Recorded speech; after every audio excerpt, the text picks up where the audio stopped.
With the Boston Celtics taking a 3-0 lead in the NBA Finals over the Dallas Mavericks, it looks like they are going to be NBA champions. So in today's video, I'm going to list 6 moves I think the Knicks need to make if they want to take down the Celtics in the Eastern Conference next year. But I want to open up the comment section to all of the real ones watching.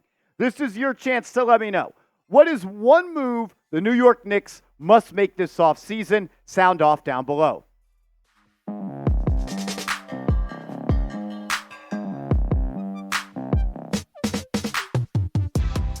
You're watching Knicks Now by Chat Sports. I am your host, Marshall Green.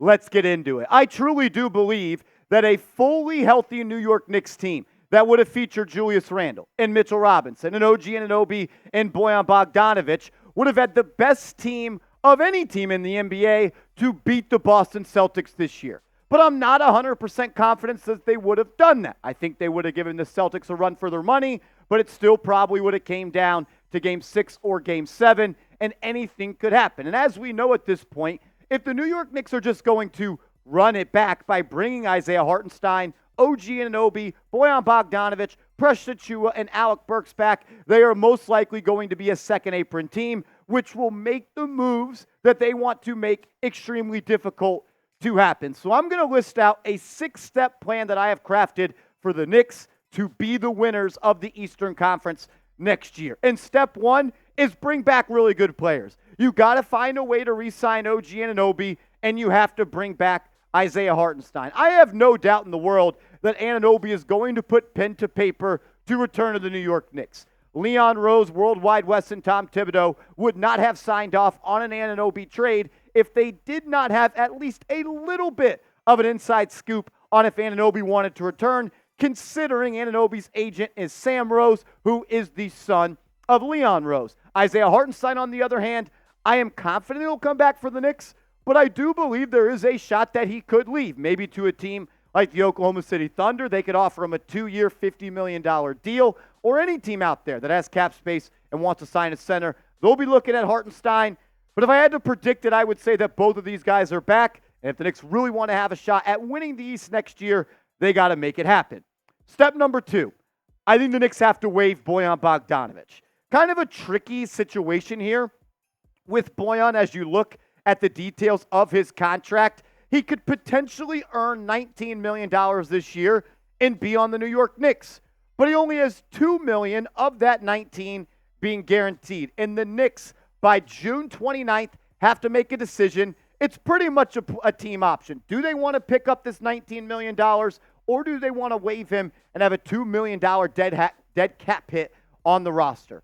I would elect to do that for a couple of different reasons. And I want to show this photo from Knicks Film School. Shout out to Jonathan Macri and Jeremy Cohen. They just did a podcast called Cap or No Cap, and they did a really good job of illustrating and making points about what the Knicks need to do this offseason when it comes to money. You could check out the Knicks Film School, and I will link that video in the comment section. But as you see on the picture right here, if you bring back Anunoby for the deal that we showed you, you bring back Hartenstein, you add in the 2 first-round picks that you have, and you also add the $2 million of the dead cap hit you will have by waiving Bogey, you are still $12 million plus above the luxury tax. You're $19 million above the first apron, and you're $30 million above the second apron, which means you would be able to use the full mid-level exception if you waive Bojan Bogdanovic. And that's ultimately what it comes down to. Do you want to have Bogey on your team, or do you want to have somebody in free agency that would sign that 4-year, $55 million? Or this new wrinkle in the CBA, if you do not spend your mid-level exception, it essentially rolls over into the NBA season, and it works as a trade exception. So either use it now to go sign somebody, or keep it so you can make a trade for somebody. New rule, the non-taxpayer mid-level exception can be used to absorb salaries if not used to sign a player. This is the first year that has ever happened. It essentially works as a trade exception. So if you don't spend that non-taxpayer mid-level exception, I can essentially trade that for a player that makes around $12.9 million. And that could be a useful tool and resource as you go about building this roster. You'll have to decide. Do you want to sign somebody or trade somebody? And then if you are a tax-paying team, if you do pick up that player option or team option, for Bojan Bogdanovic, you would have $5.2 million to spend.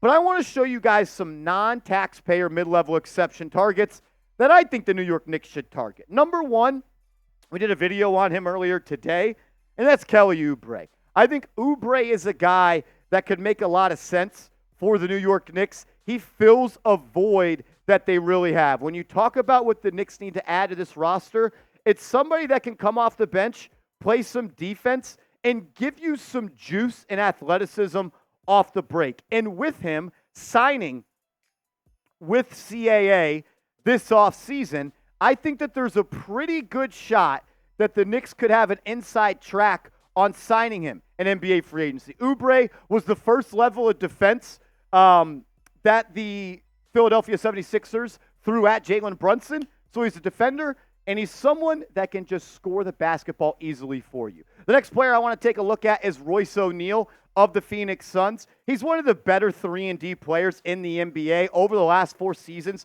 he's shot nearly 40% from downtown. He can also defend multiple positions at 6'6". He can guard 1s, 2s, 3s, and he can even play a little bit of small ball 4. Much better shooter than Oubre. Not nearly as athletic, but I would say just as good, if not a little bit better, on the defensive end. If you do want to add a bench big, because maybe you're going to trade Mitchell Robinson, Kevon Looney is someone that I would look for. All grit, all grind, all the time. He fits right in to the New York Knicks DNA. He's a 2-time NBA champion, one of the best rebounders in the NBA. I think Looney could be a good backup for Hartenstein or a Hartenstein replacement if you have to shuffle around your big men. Tyus Jones, one of the best point guards off the bench in the NBA. All time, one of the best point guards when it comes to assist to turnover ratio. The New York Knicks have to find a way to keep their offense afloat when Jalen Brunson sits down. Following the trade for Anunoby, the Knicks were 20 points worse per 100 possessions when Brunson was on the bench compared to on the floor. Tyus Jones could be that floor general for you to run that second unit. I know Saddiq Bey is coming off a torn ACL, and he may not be ready to rock and roll until December or January, but I think that he also fits the bill of what the Knicks could be looking for off the bench. Long, lengthy wing, can defend multiple positions, has shown the ability to be a knockdown shooter, and yeah, he went to Villanova. Another player I would keep my eyes on if I am the New York Knicks is Bruce Brown. We know that the Knicks were very interested in trading for Brown at the NBA trade deadline. He has a $20 million team option, could be a free agent unless Toronto picks up that option. If he is a free agent, I think the Knicks would be interested. Another player I think could make some sense is Naji Marshall, the well-rounded small forward, really just forward overall for the New Orleans Pelicans. Had one of his better years in the NBA. Tough, rugged defender, can score a little bit as well. I think he'd be a nice player to come off the bench for the New York Knicks. So one of those 7 guys we talked about as a mid-level exception. Obviously, the first 5 guys pictured are a higher priority for me if I was a general manager. But we've talked about the free agents you could sign for the mid-level, but it comes down to, you want Bogey on the team? I'll ask you, should the Knicks waive Bogey? Type Y for yes, type N for no. Probably should have started this video talking about the NBA draft because that does come first in the calendar, but it's just the way that it turned out. And as we know, the New York Knicks, they have 3 picks in the draft. I would, at minimum, keep 1 first-round pick, which means I would trade one of them as well. We'll talk about a trade coming up in a little bit. But the Knicks own the 24th, 25th, and 38th pick in the NBA draft. I would find a way to keep the 24th or 25th pick and then package that other one with all of the draft capital that the New York Knicks have to go get somebody. 5 prospects I'm looking at pick 24 that the Knicks could target. Tyler Kolek, I just think he fits the bill exactly of what you want in a point guard off the bench, especially one to take the spot of Brunson. Can control the pace of play, get the ball to his scorers in a good spot, and just a natural when it comes to having the ball in his hands and setting the table. Ryan Dunn, maybe the best perimeter defender in this draft class, over a 7-foot wingspan. He's a part of the CAA Mafia as well, so salute to him. I think that there's a good chance the New York Knicks could draft him. Kel'el Ware, one of the more intriguing prospects in this class, a 7-footer who is a little bit raw, but he's shown the ability to block shots, and he's someone that can stretch the floor as well. And adding a 7-footer that could stretch the floor could make a lot of sense for the Knicks. His ceiling to me is Miles Turner. And I wouldn't mind having a Miles Turner on this team at all. Tristian Da Silva is another player that I am just enamored with in this draft class. A lot of people like to say, well, he's not good at any one thing. Yeah, but he's pretty damn solid at just about everything at 6'7". He could score it, he could assist it, and he could also defend it. He's someone I'm interested in. And then Yves Missi is someone I'm also really interested in. He's Mitchell Robinson 2.0 to me, maybe a little bit even more springy. And if you're able to add one of those 5 players while re-signing OG and Hartenstein, waiving Bogey, signing an MLE player, you're in a really good spot. But what would put you in a spot to compete for the NBA Finals year in and year out is finding a way to trade for Mikal Bridges. The number one move I want the Knicks to make this year is find a way to add Mikal Bridges to this basketball team.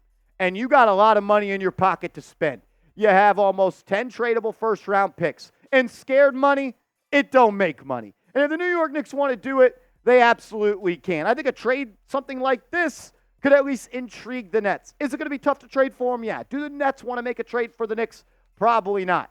But are they going to say no to Mitchell Robinson, Miles McBride, and not 1, not 2, not 3, not 4, but 5 first-round picks? I would make 3 of them unprotected. At some point, you are going to have to overpay. That's just the way the business works in the NBA. And in life, when I buy something I want, and I don't ever look back and say, man, I'm so glad I bought that. But if I could have just saved another X amount of dollars. No, if you like it, you buy it, and you're okay with paying the price. And you got to pay to play. And the New York Knicks, they've got the chips to make it happen. We're going to talk about that 1 first-round pick we've made. So that means you have 7 tradable first-round picks, which means you have 10 first-rounders in the next 7 years. If you trade 5 of them, you still got 5 first-round picks to make in the next 7 years.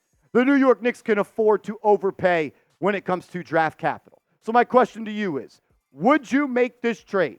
Mitchell Robinson, Miles McBride, and 5 first-round picks. Would it suck to see Mitch go? Absolutely. He is what the New York Knicks are made of right now. And Miles McBride is one of the best success stories in the NBA. But if I'm a team trading for the Knicks, the first person I'm asking for is Deuce McBride because he's cheap and he's young and he's becoming a better player every single time he touches the hardwood. I'd make the deal. Would you? Type M for make or P for pass. So now you look at the Knicks' potential roster. Jalen Brunson, Mikal Bridges, OG Anunoby, Julius Randle, Isaiah Hartenstein, with Dante DiVincenzo and Josh Hart coming off the bench. That mid-level free agent we talked about, you signed. Your rookie first-round pick in Jericho Sims. You have 10 players on your roster who can all somewhat contribute this next year. But I do still think there is another move that the New York Knicks need to make, and that would be signing a veteran to the biannual exception. That comes out to a 2-year, $9.5 million deal. And I think the Knicks should go out and sign a veteran that has been there and done that. And 5 players I'm looking at are Kyle Lowry. He's a Villanova product. The Knicks were interested in signing him when he was bought out by the Charlotte Hornets this past trade deadline. I would love to have Lowry come and run my bench off the second unit if we don't draft Tyler Kolek or we don't sign Tyus Jones. Chris Paul, same boat. I know you guys don't love Chris Paul, but I would be thrilled to see CP3 coming off the bench for the New York Knicks and running that second unit. If you signed a wing and you're trying to replace Mitchell Robinson in a trade, Andre Drummond as a big man comes to mind. If you want another wing to come off the bench, Gordon Hayward. And if you want a point guard that's a little rough and rugged and might throw a basketball on a fan court side, what about Patrick Beverley? Beverley, he loves playing for Tibbs. And there's one thing I know for a fact. Tibbs is only going to play guys that he likes. And Tibbs, I'm pretty sure that he would love to have Beverley on this basketball team. That brings you then to Precious Achiuwa. I'd be totally okay with re-signing Achiuwa. You own his bird rights because he is a restricted free agent, unless you don't extend him the qualifying offer. At this point, yeah, I would bring Precious Achiuwa back unless he would sign a major deal. I don't expect it to happen. I could see the Knicks bringing Achiuwa back on a 3-year, $15 million deal, 5 a year, maybe a little bit less than that. But, I mean, you're already pretty much glued into your spot at this point. And Yeah, I would bring a Chua back, and I would round out that roster at 12 players. That way I don't have to play Jericho Sims. Grade my offseason plan for me, though, in the comments. A, B, C, D, or F. Get out your red pens and be critical in the comment section. So your potential roster, Brunson, Bridges, OG, Randall, and Hartenstein. Your starting five. And then your bench unit, Chenzo, Hart, maybe Kelly Oubre, maybe Tyler Kolek, and then Jericho Sims and a biannual vet. Any of the combination of the vets we talked about, any of the combination of the free agents we talked about, and any of the combination of the rookie first-round picks. And if you bring back Precious, you're 11, 12 deep. That's your full roster. And I have confidence in every single one of those players. But the fact of the matter is, you would be a second apron team with this. And I'm totally fine with that.